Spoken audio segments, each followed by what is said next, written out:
like just days before, just at the start of the Beijing Olympics, just days before, China signed a friendship beyond measure, without limits, a friendship pact without limits with Russia.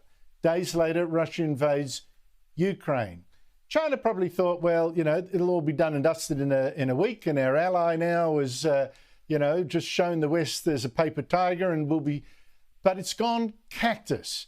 The Ukrainians now, months later, have pushed the Russian army out of the only provincial city that it captured in this war. That's Kherson in the south, and the Ukrainian president visited that liberated city just yesterday, even though it's close to the front line. Here he is.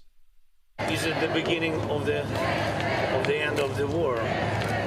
It's a pity, but it's a long way, this war, to the best heroes of our country. Where is that war going, and what's China learned from it?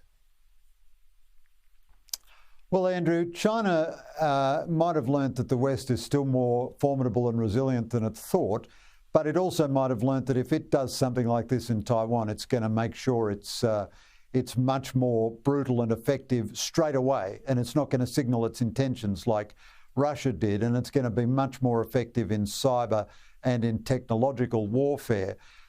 It's good that China said it's opposed any use of nuclear weapons. That's good. It's a pretty basic kind of thing to say, but it's good.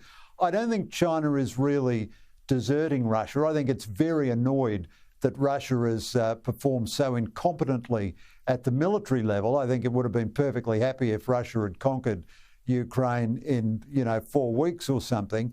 Where is the war going? The Ukrainians do have tremendous momentum and are pushing the Russians around and pushing them out.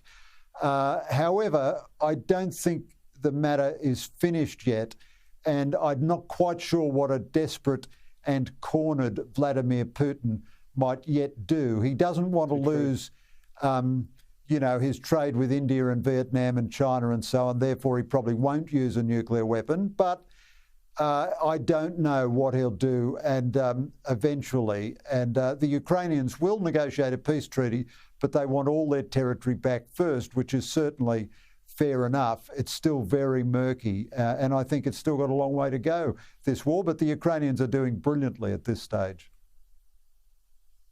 Absolutely correct. And let's not forget, with China and Russia, they have actually been, if not enemies, very, very wary friends for many years. And China won't be too upset if Russia turns out quite weak.